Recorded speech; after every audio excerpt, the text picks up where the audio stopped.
জুলাই সনদ দিয়ে যদি প্রশ্ন ওঠে, গণভোটের নিয়ে যদি প্রশ্ন ওঠে, যদি আদেশ নিয়ে প্রশ্ন ওঠে, গণভোট নিয়ে প্রশ্ন ওঠে, তাহলে তারেক রহমানের প্রধানমন্ত্রিত্ব নিয়েও প্রশ্ন উঠবে।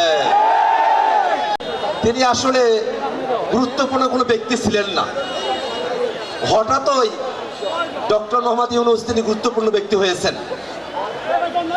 ডক্টর মোহাম্মদ ইউনূস তিনি যে বিশ্ব স্বীকৃত, বাংলাদেশের মানুষের স্বীকৃতি দেওয়ার আগে থেকেই তিনি যে গুরুত্বপূর্ণ ব্যক্তিত্ব, এটা আমরা সকলে জানি।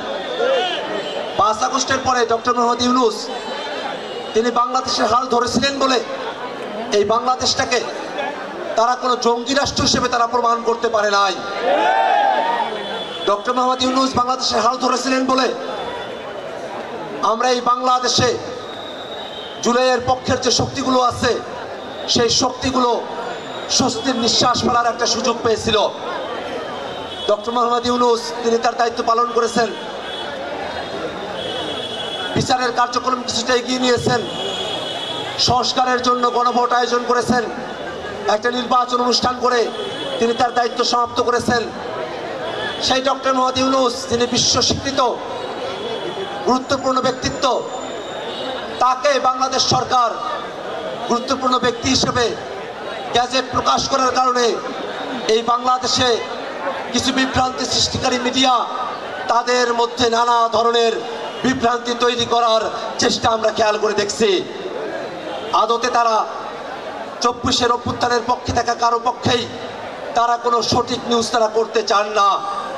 তারা আওয়ামী লীগের পক্ষ হয়ে তারা প্রোপাগান্ডার নিউজ বাংলাদেশে তারা সরবরাহ করেন। আমরা তাদেরকে বলতে চাই, গণমাধ্যমের মতো করে স্বাধীন চেতা হয়ে বাংলাদেশের জনগণের পক্ষে তারা অবস্থান নেবে, সেটাই তাদের কাছে আমাদের প্রত্যাশা। আওয়ামী লীগের প্রোপাগান্ডা সেলের মতো করে কোন নিউজ মিডিয়া যদি ফাংশন করতে চায়, বাংলাদেশের জনগণ তাদেরকে গ্রহণ করবে না।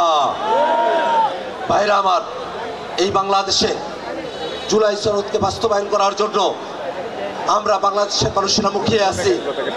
বিএনপি সরকারের কাছে আমরা আহ্বান জানাবো, কোনো ধরনের ছলছতরি না করে, ঘোড়ার মতো জল খোলা না করে অবিলম্বে যারা সংসদ সদস্য হয়েছেন, বিএনপির তরফে যারা সংসদ সদস্য হয়েছেন, তারা সংবিধান সংস্কার পরিষদের সদস্য হিসেবে শপথ গ্রহণ করবেন, এটাই তাদের কাছে আমাদের প্রত্যাশা। জুলাই সনদ দিয়ে যদি প্রশ্ন ওঠে, গণভোটের নিয়ে যদি প্রশ্ন ওঠে, যদি আদেশ নিয়ে প্রশ্ন ওঠে, গণভোট নিয়ে প্রশ্ন ওঠে, তাহলে তারেক রহমানের প্রধানমন্ত্রিত্ব নিয়েও প্রশ্ন উঠবে।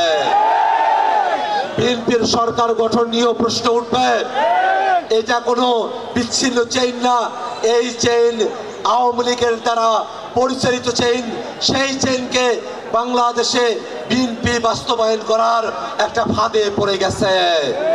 অতএব ভাইরা আমার, যারা বিএনপি করেন, বিএনপির সাংসদ আছেন, বিএনপি থেকে প্রধানমন্ত্রী হয়েছেন, তারা যদি ভাবেন শুধু গণভোট হাইকোর্টে গিয়ে প্রশ্নবিদ্ধ হবে, জুলাই সনদকে প্রশ্নবিদ্ধ হবে, শুধুমাত্র গণভোটের আদেশ গিয়ে প্রশ্নবিদ্ধ হবে, শুধুমাত্র জুলাই সনদের আগের যে বাংলাদেশ 24-এর অভ্যুত্থানকে প্রশ্নবিদ্ধ হবে, সেটা আপনাদেরকে একটা চেইনের মধ্যে রাখবে না।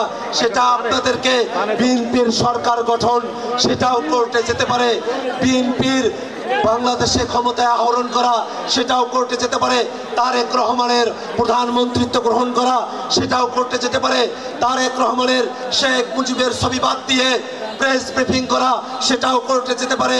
অতএব এই যে লুপের মধ্যে আপনারা বাংলাদেশকে ফেলছেন, সাংবিধানিক ধারাবাহিকতার নামে যে লুপের মধ্যে বাংলাদেশকে আপনারা ফেলছেন, সেই লুপের বাইরে বিএনপিরও যাওয়ার কোনো সুযোগ নেই। অতএব দেশটাকে যদি সঠিকভাবে এগিয়ে নিতে হয়, তাহলে অবশ্যই সাংবিধানিক ধারাবাহিকতার যতটুকু জনগণের অভিপ্রায়ের সঙ্গে সঙ্গতিপূর্ণ, ততটুকু বাস্তবায়িত থাকবে। যতটুকু জনগণের অভিপ্রায়ের সঙ্গে সঙ্গতিপূর্ণ নয়, যতটুকু বাংলাদেশের মানুষ 24-এর অভ্যুত্থানের স্বীকার করে নেয়, ততটুকুকে নিয়ে লাফালাফি করা, মারামারি করা, বাংলাদেশের মানুষ সেটাকে গ্রহণ করবে না।